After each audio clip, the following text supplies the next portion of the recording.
शांति। Om Shanti.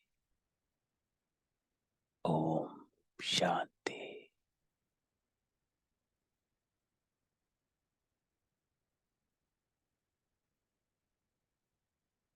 Good morning बाबा।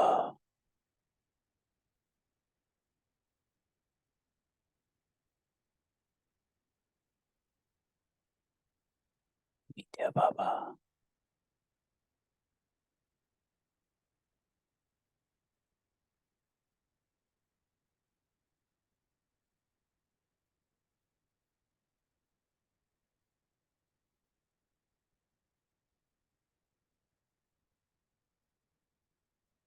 बाबा कहता है आत्म अभिमानी हो, याद की यात्रा में बैठे हो।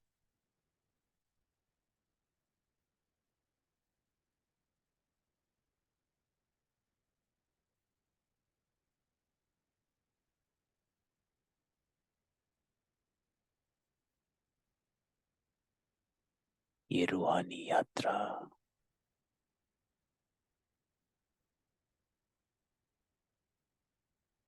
बाबा ही आकर कराते हैं।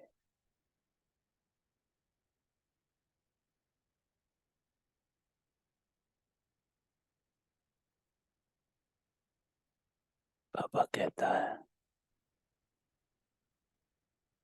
तुम सिर्फ बुद्धि से याद करो।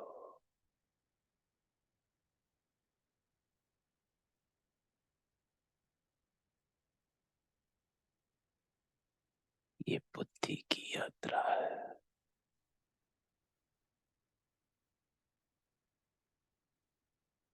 तो सारा ध्यान समेत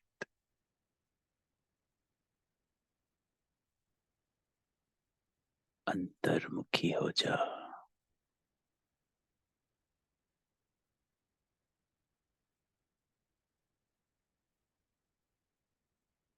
सिर्फ आत्मा हो।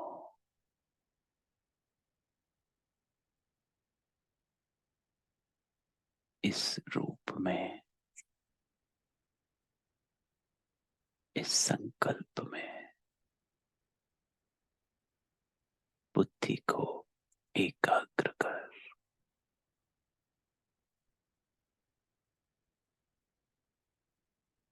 देह की हर बातों से, संकल्पों से, परिस्थितियों से अपने को न्यारा कर।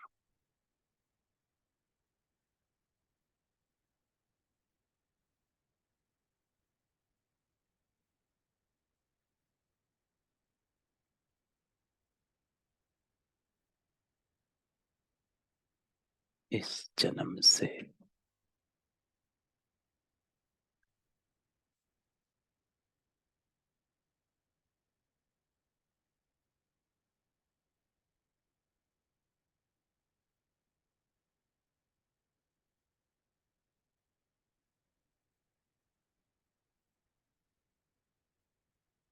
साक्षी हो जाओ।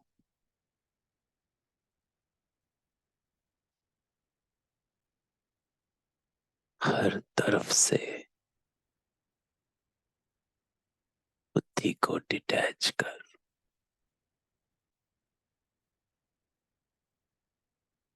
एक संकल्प में एकाग्र करो।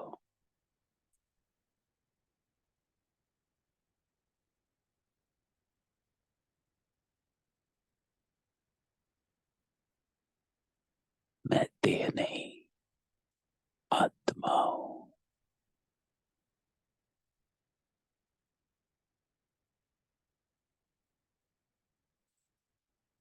ज्योति स्वरूप हूं।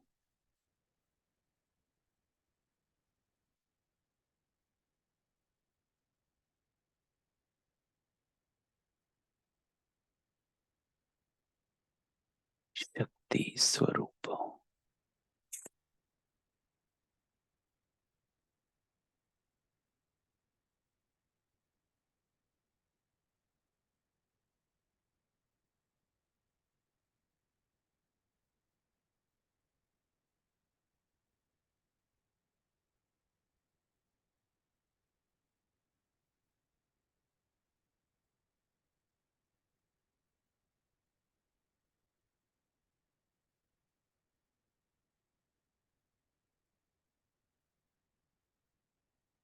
चारों युगों में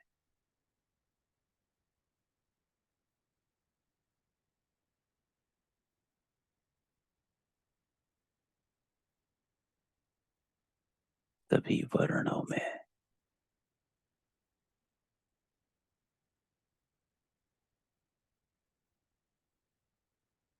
पाठधारी हूँ।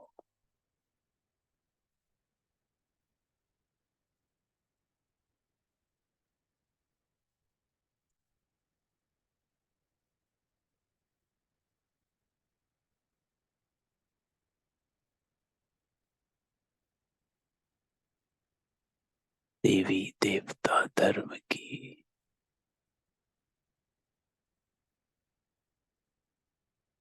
ऑलराउंड पाठधारी हूँ।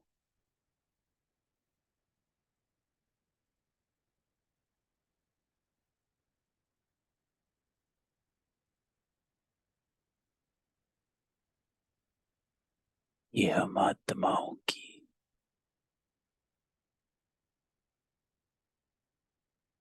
सच्ची सच्ची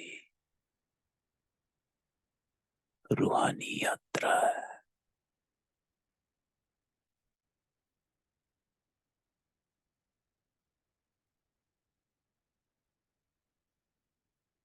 इसे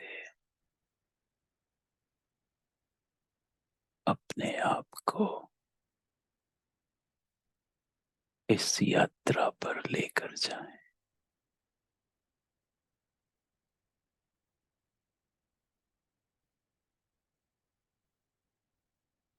हम रूहानी यात्री हैं।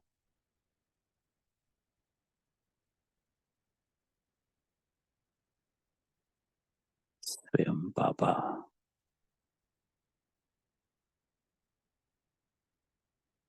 हमारी पहचान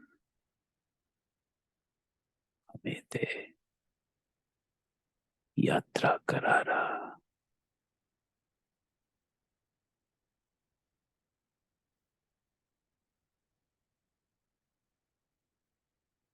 श्रेष्ठ आत्माएं हैं।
मैं आत्मा निराकार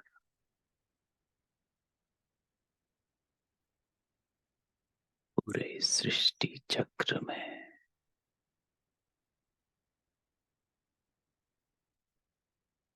चारों युगों में अपने आप को देख रही।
सर्वगुण संपन्न,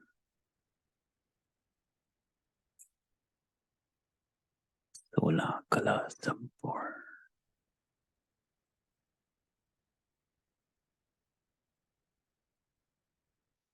पूर्ण निर्विकारी, मैं आत्मा,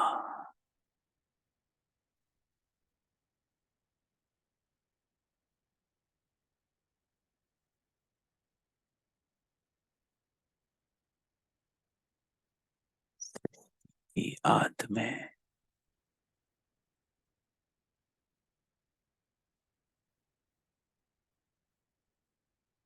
अपने सतो प्रधान स्वरूप में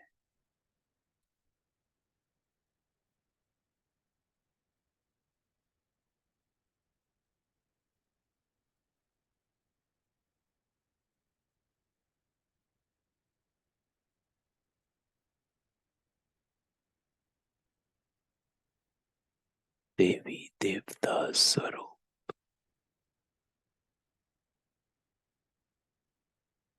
संपूर्ण पवित्र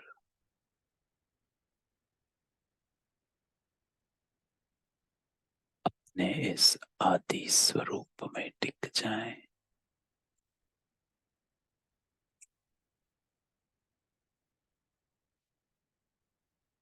इसकी गहरी अनुभूति में खो जाएं।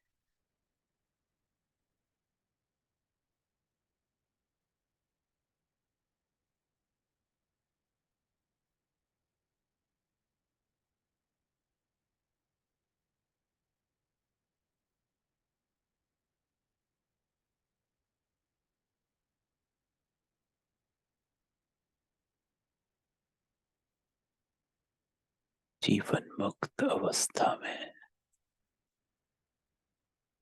अपने को अनुभव करें।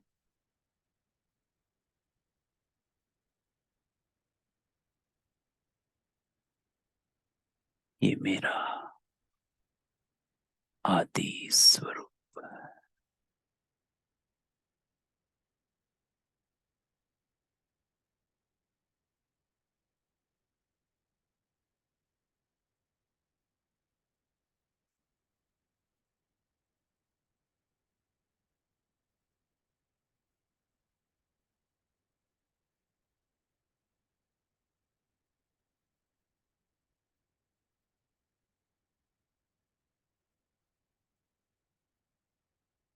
देवता स्वरूप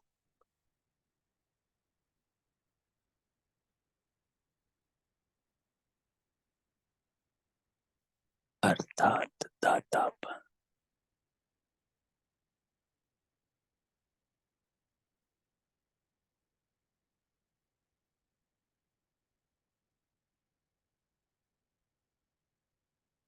अपने दातापन की स्टेज में आ जाएं।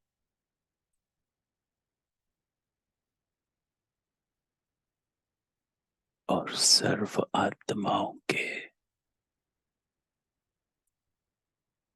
दाता के स्वरूप में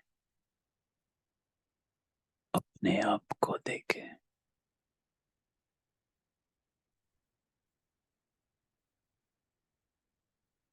ऊंचते हो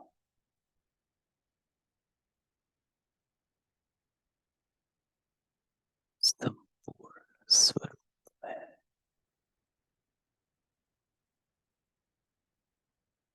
सतयुगी आत्माओं में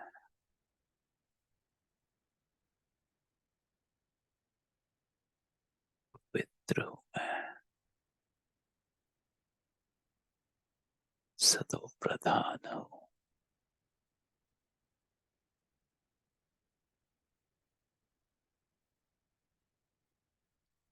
सतयुगी हूं।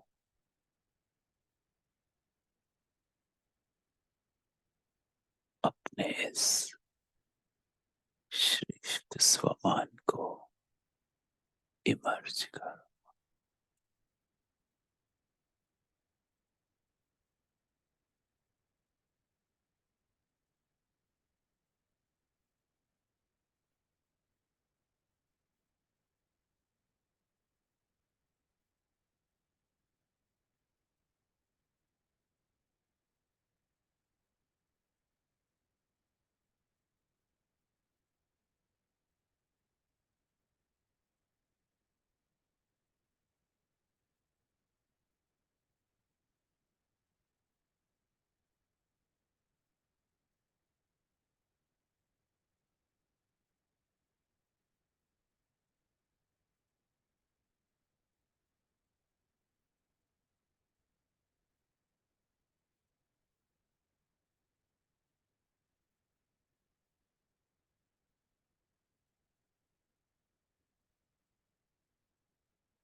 पूज्य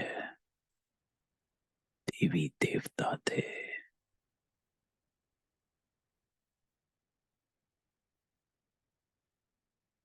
अब फिर से पूज्य बनना है।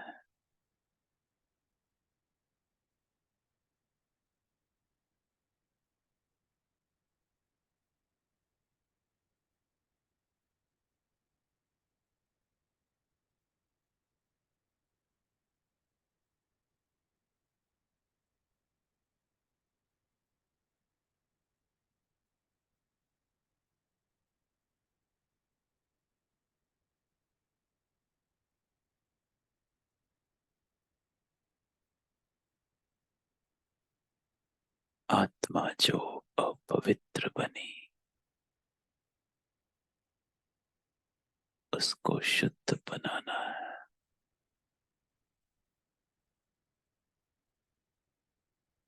बाबा कहता है,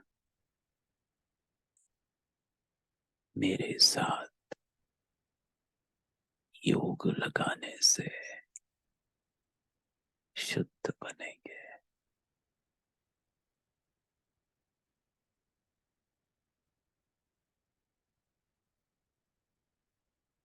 तो अपने सामने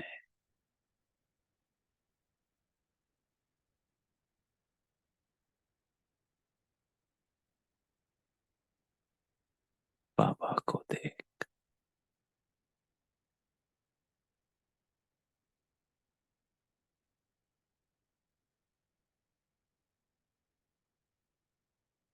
हमारा योग बाबा के साथ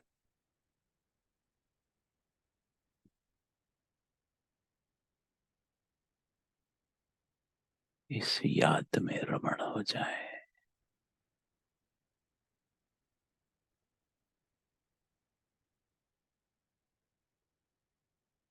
अपने होने का अनुभव करें, बाबा के होने का अनुभव करें।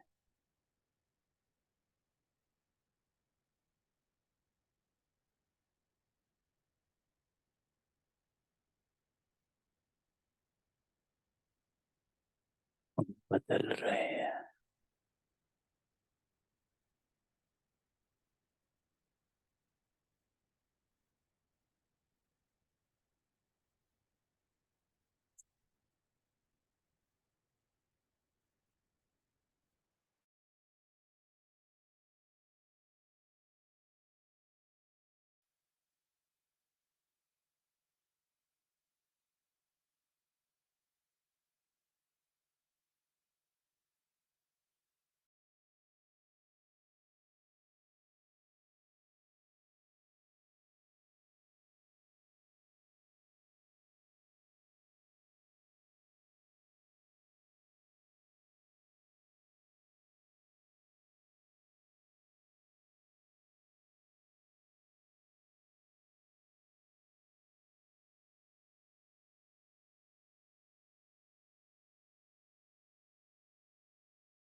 आत्माएं बदल रही हैं। ईश्वर के साथ योग लगाए, ईश्वर जैसा बन रहे हैं।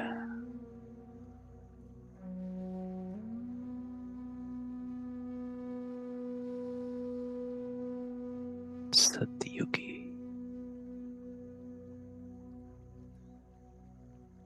देवी आत्माएं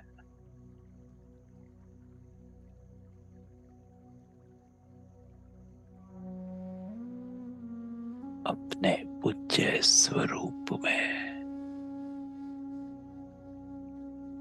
अपने आप को देखो।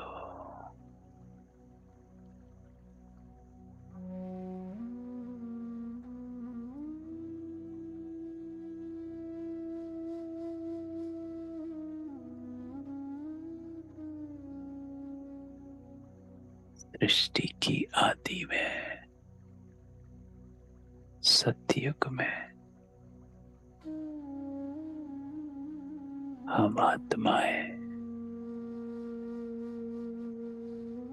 फिर से आ रही हैं।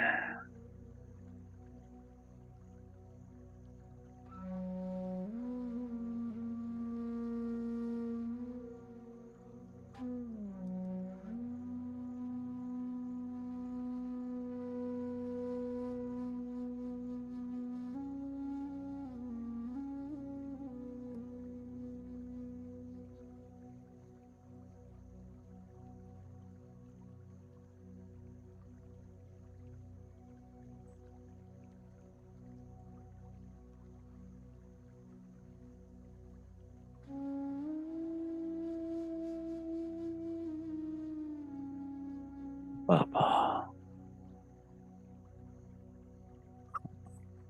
को नारायण बना रहा है,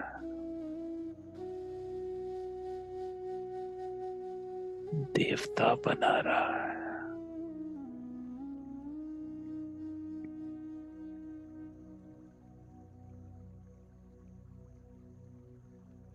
बाबा कहता है,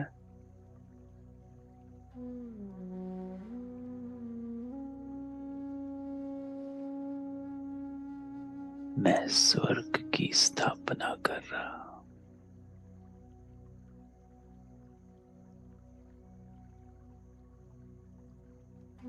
और आप आत्माएं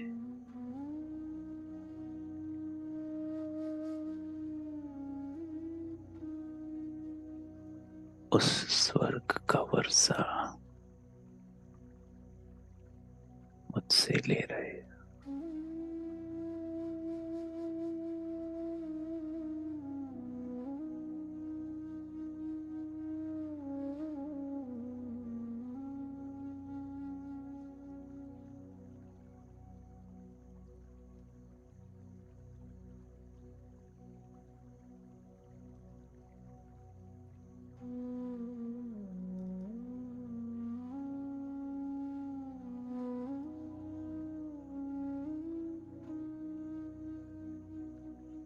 पवित्रता,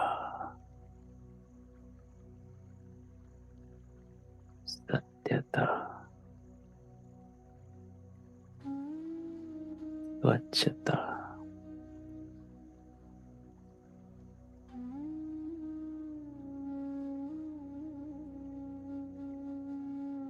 देवी आत्माएं हैं।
हर कल्प में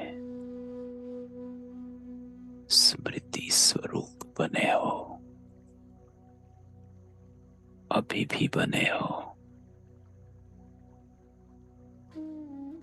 और हर कल्प में बनते रहेंगे। ऐसे अधिकारी आत्माएं हो।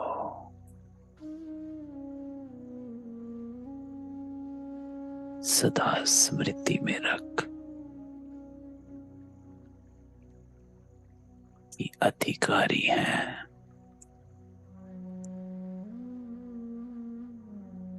और अनेक जन्म अधिकारी रहेंगे। श्रेष्ठ है, साधारण नहीं है। देवता आत्माएं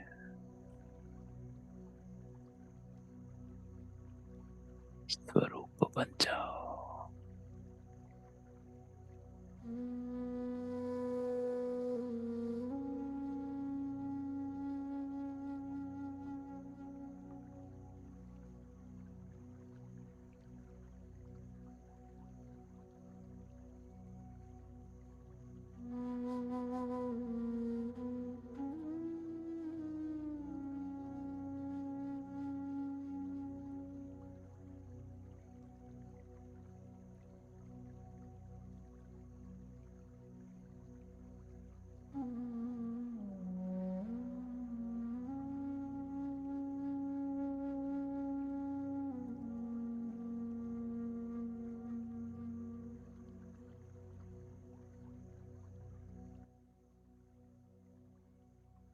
ओम शांति।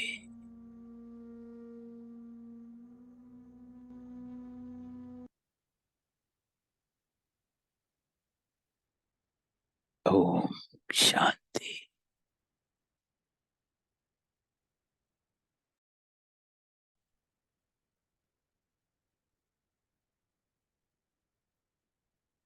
बाबा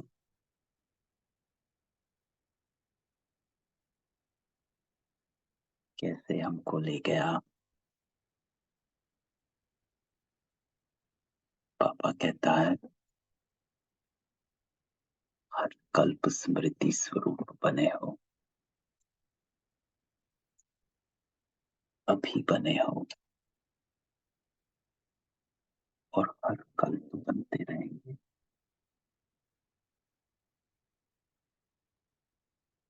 तो बाबा हमेशा हम बच्चों को कहता है कि अनुभव अपने होने का हर आत्मा को होना चाहिए कि वो कौन है। इसलिए बाबा कहता है कि योग में अपनी स्थिति को पावरफुल बनाओ। तो आज की मुरली जो है बाबा की, इस मुरली में बाबा एक बात कहता है कि मैं तुमको सच्ची यात्रा पर ले जाने आया।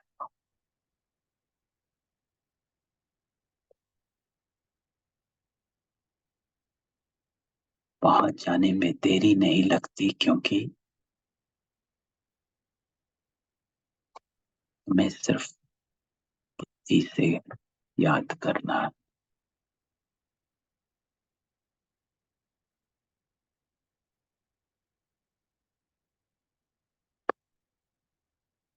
जानते हो कि हम पूज्य देवी देवता थे, अब फिर से बनना है। तो बाबा हम बच्चों को कहता है कि अपनी पहचान से अपनी स्थिति को बनाओ, स्मृति में लाओ कि आप कौन थे। कल बाबा ने मुरली में एक लाइन कही थी कि सदा गुलाब के फूल वो हैं जो देवी देवता धर्म के ऑलराउंड पार्टधारी। तो सदा, जिसको बाबा कहता है स्वदर्शन चक्र फिराते रहो तो चक्रवर्ती राजा बन जाएंगे। तो उसका अर्थ बाबा ये कहता है कि हमेशा स्मृति में रखो, क्योंकि आप हो आत्मा, तो इस पूरी सृष्टि चक्र में कहां से शुरू हुए हो, ऑलराउंड पार्टधारी।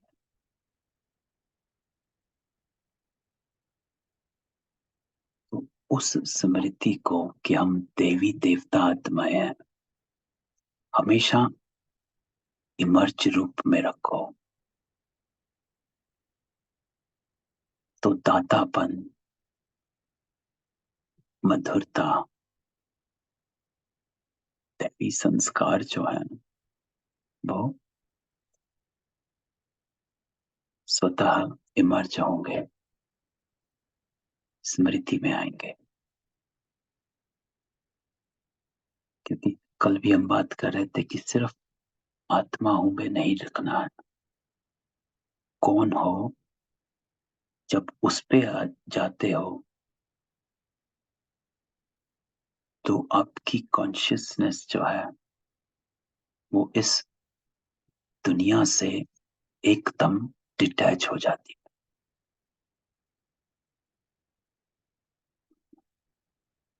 तो ये प्रैक्टिस हमें करनी है। तो आज बाबा दूसरी बात भी कहता है कि शुद्ध बाबा के साथ सच्चा रहना और शुद्ध बनना है, लेकिन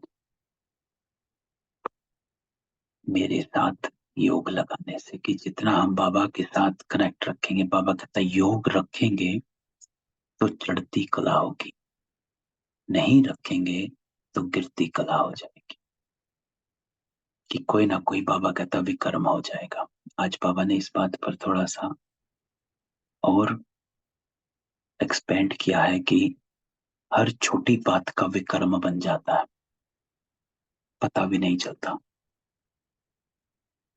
तो इसीलिए संग दोष बाबा कहता है कि किसके संग में हो उसका ख्याल रखो। और संग सिर्फ आत्माओं का नहीं, बुद्धि का संग किसके साथ है।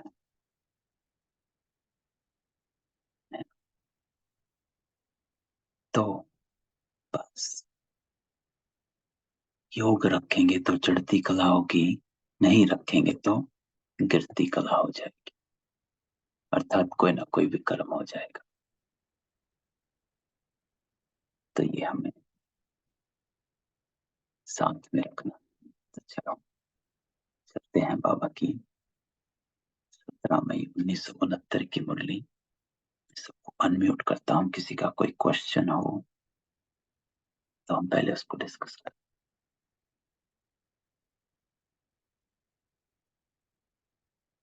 ठीक। तो 17 मई 1969 की मुरली में हमने पढ़ा था जादू मंत्र का दर्पण, जिसमें बाबा ने एक लाइन कही थी कि जो अर्पण होगा उसी को, उसी का जो है दर्पण सामने आएगा, स्थित रहेगा, स्पष्ट होगा। तो दर्पण स्पष्ट होने के लिए आपको अर्पण में बनना है। तो बाबा पूछता है कि अपने मूर्त को देखने लिए, अर्थात मैं कौन सी मूर्त हूं, स्नेही मूर्त हूं, जिसको बाबा कहता है संकटमयी मूर्त हूं, है ना, प्रॉब्लम की मूर्त हूं, कारण की मूर्त हूं, निवारण की मूर्त हूं, दुख की मूर्त हूं, सुख की मूर्त हूं, है ना। परेशानी की मूर्त हूं, क्षमा की मूर्त हूं, गुस्से की मूर्त हूं, कौन सी मूर्त हूं।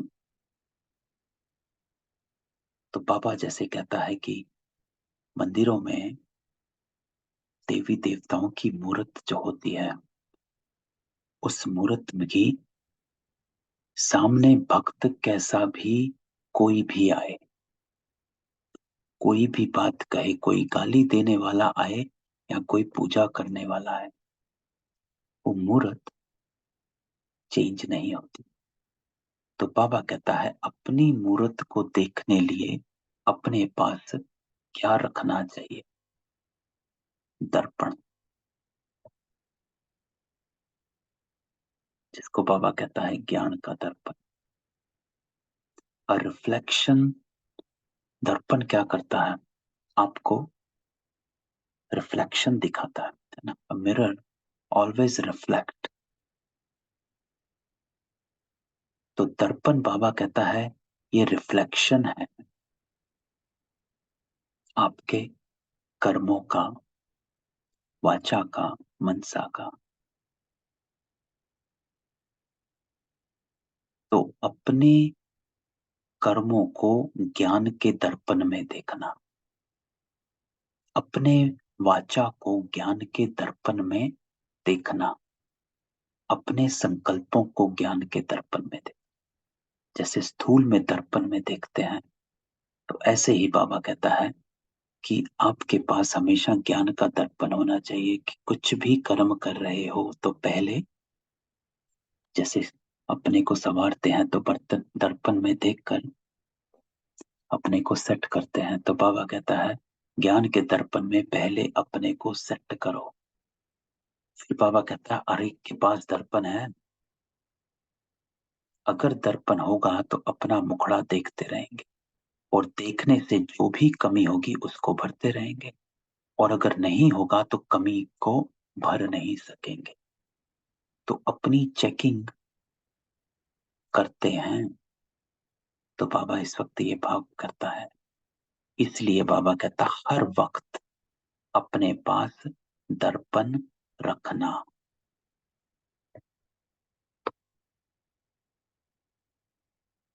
Keep checking your self.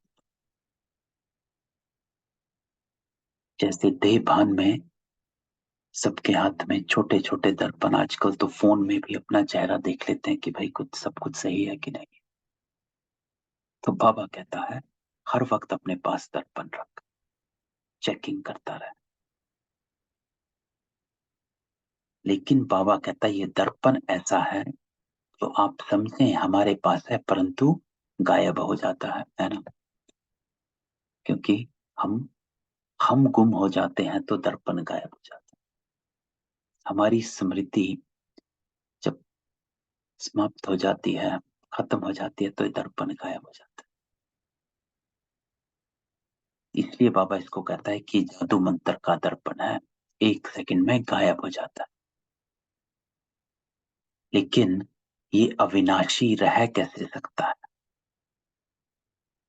कि हाउ कैन आई, व्हाट पुरुषार्थ, कौन सा मैं एफर्ट करूं कि मेरे को हमेशा दर्पण मेरे पास रहे। तो बाबा कहता है उसके लिए क्वालिफिकेशन है अर्पणमेता,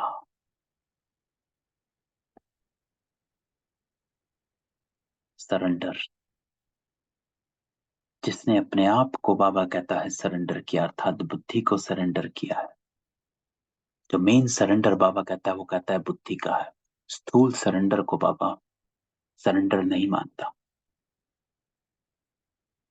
बाबा कहता है सेंटर में हो, लेकिन अभी भी अगर आपके लौकिक ख्याल जा रहे हैं तो वो अर्पणमेता नहीं है। सेंटर में हो लेकिन अभी भी अगर आप अपनी ही मत से चल रहे हो तो वो अर्पणमेता नहीं। तो अर्पण नहीं तो दर्पण भी अविनाशी नहीं रह सकता। तो दर्पण रखने लिए अपने को पूरा अर्पण करना पड़ेगा। अर्थात बाबा की बुद्धि से चलो। तो बाबा कहता है चेक करो किसकी बुद्धि से चल रहा, बाबा की बुद्धि से चल रहा कि अपनी बुद्धि से चल रहा है। दूसरे शब्दों में बाबा कहता है सर्वस्व त्यागी। तो सर्वस्व त्यागी के पास दर्पण होता है। इंपॉर्टेंट लाइन बाबा कहता है अव्यक्ति मिलन भी वही कर सकता है जो व्यक्ति स्थिति में होगा, है ना, जिसको बाबा ने हमारे को 2 फरवरी 1969 की मुरली में भी कहा था कि बाबा तो टचिंग देता है लेकिन आप कैच नहीं कर पाते हो क्योंकि आप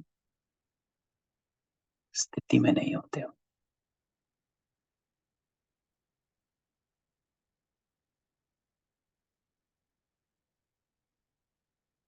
तो इसमें बाबा कहता है दो बातें हैं। व्यक्ति स्थिति की कमी क्यों है, उसमें बाबा कहता है कि दो बातें तो ठीक है, एक कथन दूसरा मंथन। कि हम कह भी देते हैं कि मुरली सुनी, हमने सुना दी किसी को, कथन।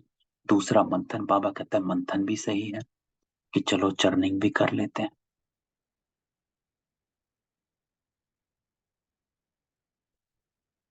बाकी तीसरी बात कौन सी है, बाबा पूछता है कि जिसके कारण नहीं। कि बाबा कहता है एक है मंथन करना, दूसरा होता है मगन रहना, लवलीन अवस्था। तो वर्तमान समय बाबा कहता मंथन से भी ज्यादा कथन है, लेकिन तीसरा नंबर है मगन अवस्था में रहना। इस अवस्था को कमी है, इसको पूरा करना। अर्थात हर तरफ से बाबा कहता बुद्धि फटी हुई हो, हैं आप सब कुछ कर रहे हैं लेकिन अटके नहीं है। अब कैसे हम कहें कि हमारी बुद्धि कहीं अटकी नहीं है ना। हम लौकिक कर्म करते हैं, परिवार में रहते हैं तो बच्चे हैं, घर है, ऑफिस है, और भी प्रवृत्ति के हजार काम चलते हैं, बाजार जाना है, ये लाना है, वो लाना है, कई चीजें होती हैं। तो बाबा का अर्थ इसमें यह होता है कि सब कुछ हो रहा है, चल रहा है। Every you are feeling the responsibility similar to a साधारण मनुष्यात्मा। की कर्म वो भी कर रही, कर्म आप भी कर, लेकिन उसके कर्म करने और आपके कर्म करने में अंतर है। क्यों? क्योंकि वो जब साधारण मनुष्य आत्माएं कर्म करती हैं तो उनकी बुद्धि भी साधारणता में रहती, जो भी कर्म कर रहे हैं उसमें गुम रहती है। लेकिन आपको काम वो ही करना है, रोटी बना रहे हो तो आप भी रोटी बना रहे हो, लेकिन आप हल्के होकर रोटी बना रहे हैं, बुद्धि आपकी बाबा के साथ कनेक्टेड है। अवस्था, कनेक्शन जो है वो ऊपर है, तो वो इम्पोर्टेंट है।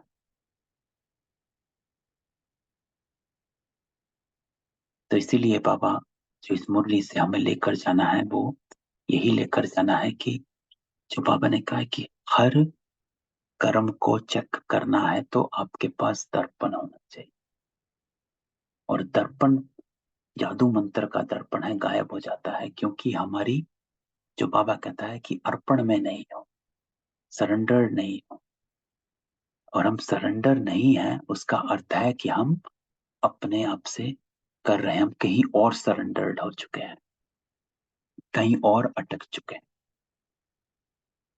नहीं, अगर कोई सरेंडर होता है तो वो अपने मन से कुछ कर नहीं सकता। तो आप दूसरों में बुद्धि अटकी हुई है, तो रहना सबके साथ है, करना ही सारे काम है, लेकिन कनेक्शन ऊपर रहेगा तो, जो आज बाबा ने कहा, योग में रहोगे तो उड़ती कला में रहोगे, योग नहीं होगा तो गिरती कला में आ जाए, है ना, कुछ ना कुछ विकर्म हो जाएगा, पता भी नहीं चलेगा। तो इसीलिए बाबा कहता है कि अपनी अवस्था को डिटैचमेंट वाला, अव्यक्ति वाला बनाओ कि कहीं पर हम अटके नहीं, फंस ना जाए। तो अपने को लाइट करना, हल्का करना, बाबा कहता है उसमें रहो। और उसके लिए सर्वस्व त्यागी है कि सबसे पहला त्याग बाबा ने, ये तो 2 दिन पहले की मुरली थी जो 1969 की थी, जिसमें बाबा ने त्याग, तपस्या और सेवा को कहा था, जिसमें सबसे पहला त्याग बाबा कहता देह के भान का त्याग है ना, फीलिंग्स का, अभिमान अपमान सबसे पहला त्याग है। स्थूल त्याग बाद का है, लेकिन पहला बाबा कहता है देह के भान का त्याग, फिर बाकी त्याग बाद में आते हैं। इसलिए बाबा सबसे पहले, कई बार मुरलियों में सुना है, आपने भी सुना है, जो बाबा कहते हैं 5 विकार तो हैं, लेकिन सबसे बड़ा विकार बाबा कहता है देह का भान। जो सब विकारों का, जिसको कहते माई बाप है, तो वो सबसे बड़ा। तो सर्वस्व त्यागी देह के भान को त्याग करना, तब हम अपने कर्मों, ये दर्पण हमारे पास रहेगा जिसमें हम अपने कर्मों को चेक कर सकें, जिसको बाबा कहता है अपनी कमी को भर सकेंगे, है ना, चेक और चेंज। तो जिसको बाबा हमेशा कहता है सिर्फ चेक नहीं करना, कि एक मुरली बाबा की अव्यक्त है जिसमें बाबा कहता है कि सिर्फ चेक करते हैं तो दिल शिकस्त हो जाते हैं, ये नहीं हो रहा, वो नहीं हो रहा, मेरी स्थिति ऊपर नीचे हो रही है, मेरे को ये नहीं मिल रहा, मुझे प्राप्ति स्वरूप नहीं लग रहा, मुझे शक्तिहीनता महसूस हो रही है। ये आपने चेक किया, लेकिन बाबा कहता है सिर्फ चेक करते हो तो दिल शिकस्त हो जाते हो, क्योंकि बाबा की पूरी बात नहीं सुनी, आधा ज्ञान सुना। पूरा ज्ञान है बाबा का चेक और चेंज। चेक तो करना जरूरी है, लेकिन साथ में चेंज भी करो कि मुझे क्या करना चाहिए, व्हाट शुड आई डू कि आई फील हाई। जिसको बाबा कहता है कि मेरे साथ योग लगा, शक्ति स्वरूप आत्मा बन, अपने संकल्पों को दृढ़ बनाओ, पावरफुल बनाओ, क्योंकि संकल्प कमजोर होंगे तो कमजोर शक्तियों का आवाहन होता है। कमजोर, और अगर संकल्प श्रेष्ठ होंगे, पावरफुल होंगे, तो वो पावरफुल संकल्पों के साथ आपका पावरफुल शक्तियों का आवाहन होगा। तो ये आज की मुरली से हम लेकर जाएंगे। तो किसी का कोई क्वेश्चन हो? नहीं, तो इसको हमने पकड़ना है ना। देखो ये हमारी सेकंड रिवीजन है इन मुरलियों की। तो हर बात का, हर मुरली से हमें पकड़ पकड़ कर आगे बढ़ना। जिसको आज बाबा ने गीत बोला, हमें उन राहों पर चलना है जहां गिरना और संभलना है। तो हमें इन बाबा के युक्तियों को पकड़ पकड़ कर आगे बढ़ना। ठीक है, चलो। ओम शांति। ओम शांति भाई जी। ओम शांति। भाई जी मेरा एक प्रश्न है। हाँ जी। बाबा ने बोला चित्र को नहीं चरित्र को याद करो, ये क्लियर नहीं हो रहा भाई जी। क्योंकि हमेशा वो चित्र ही ध्यान में आता है, जैसे हम लोग यहाँ योग भी करते हैं या फिर जैसे हम लोग, क्योंकि चरित्र के बारे में तो पता नहीं, देखा भी नहीं है। तो इसमें इसको जरा एक्सप्लेन कर दीजिए। नहीं तो चरित्र ही तो पता है, बाबा तो निराकार है, चित्र क्या। तो बाबा उसमें कहता है कि चित्र में नहीं जाना है, चरित्र में जाना है, अर्थात गुणों को कैच करो। जिसको बाबा कहता है कि सिर्फ बाबा की बिंदु को आप देखते रहे आंखों से, उसको योग नहीं कहा जाता, है ना। तो जी याद चरित्र को करना है, क्योंकि गुणों का आवाहन करना होता है, शक्तियों का आवाहन करना होता है कि बाबा प्रेम का सागर, ज्ञान का सागर, शांति का सागर, या जितने भी गुण हैं, तो हम गुणों का आवाहन करेंगे, तभी तो वो गुण आप में स्मृति स्वरूप बनकर आएंगे। तो इसलिए बाबा कहता है चित्र को नहीं, चरित्र को। तो अपने संकल्पों को, क्योंकि आपने बाबा के समान बनना है। समान बनना क्या, बाबा के चित्र के समान थोड़ा ना बनना, हमें बाबा के चरित्र के समान बनना है। तो हमारे जो बाबा के गुण हैं, सर्व शक्तियां हैं, वो हमारे में धारण हो जाए। तो इसलिए बाबा कहता है मेरे चरित्र को, चित्र को नहीं, चरित्र को याद करो। तो इस उसका अर्थ ये है कि जब आप बाबा के साथ बैठते हो, तो आप में जो कमी है, जैसे हमने कई बार एक बात कही है कि जब ट्रैफिक कंट्रोल भी बचता है, तो अपने किसी गुण को और अपनी किसी शक्ति को इमर्ज करो उस समय।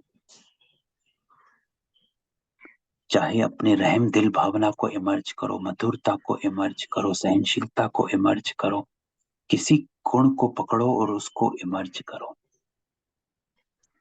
या उस दिन में आपको जिस गुण की कमी महसूस हो रही है, जिस पावर की जरूरत है, उस पावर को इमर्ज करो, है ना। इसको कहा जाता है कि चित्र को नहीं, चरित्र को याद करना। कि सिर्फ बाबा कहता है सामने बैठकर बिंदु को नहीं देखना है, उसको योग नहीं कहा जाता। इसलिए बाबा बार बार इस बात को कहता है ये बुद्धि का योग है।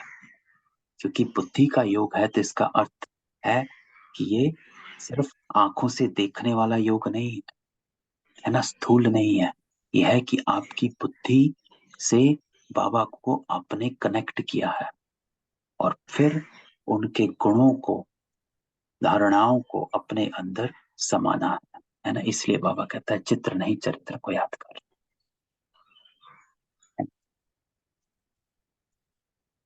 जी भाई।